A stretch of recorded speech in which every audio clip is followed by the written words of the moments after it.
بسم اللہ الرحمن الرحیم۔ السلام علیکم۔ یورپ اردو نیوز چینل میں خوش آمدید۔ یورپ کی چند خاص خبروں کے ساتھ آپ کی خدمت میں حاضر ہیں۔ یورپ میں کرونا وائرس سے 76,000 سے زیادہ افراد ہلاک ہو گئے ہیں۔ 80% ہلاکتیں اٹلی، اسپین، فرانس اور برطانیہ میں ہوئی۔ 9,10,000 متاثرین میں سے 76,011 اموات کے ساتھ یورپ کرونا وائرس وبائی مرض کا سب سے زیادہ متاثر ہونے والا براعظم ہے، جبکہ کرونا وائرس کے باعث دنیا بھر میں کم از کم 1,16,000 افراد ہلاک ہو چکے ہیں۔ گریٹر مانچسٹر کے ہسپتالوں میں اب تک کرونا وائرس کے باعث 500 سے زیادہ افراد ہلاک ہو چکے ہیں۔ NHS انگلینڈ کے جاری کردہ تازہ ترین اعداد و شمار کے مطابق کرونا وائرس سے مزید 36 ہلاکتیں ہوئیں، جس سے گریٹر مانچسٹر میں ہلاکتوں کی تعداد 505 ہو گئی۔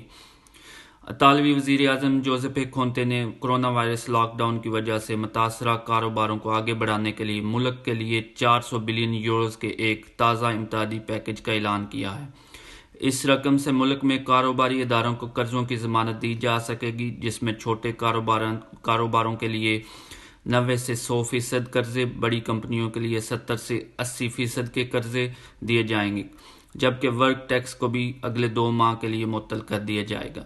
اسپین کے پرائم منسٹر نے خبردار کیا ہے کہ ہم فتح سے دور ہیں اور کرونا وائرس کی جنگ جیتنے کے لیے مزید لاک ڈاؤن پابندیاں عائد کی جا سکتی ہیں، جبکہ مینوفیکچرنگ، تعمیرات اور کچھ خدمات سے وابستہ افراد کو آج کام پر واپس آنے کی اجازت دی گئی، لیکن انہیں حفاظتی اقدامات کی سخت ہدایات پر قائم رہنا ہوگا۔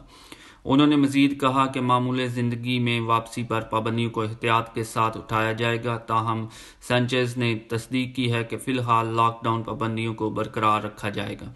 شامل کریں گے خبر فرانس کے شہر پیرس سے سین ڈینی کے علاقے میں روزانہ 2,000 لوگوں میں کھانا تقسیم کیا جا رہا ہے۔ اسکولوں کی کینٹین میں کام کرنے والے 1 اپریل سے رضاکارانہ طور پر یہ خدمات ان لوگوں کے لیے سر انجام دے رہے ہیں جو کرونا وائرس کے باعث شدید مشکلات کا شکار ہیں۔ اب تک کے لیے اتنا ہی، آپ سے اجازت چاہیں گے۔ السلام علیکم۔ بسم اللہ الرحمن الرحیم۔ السلام علیکم۔ یورپ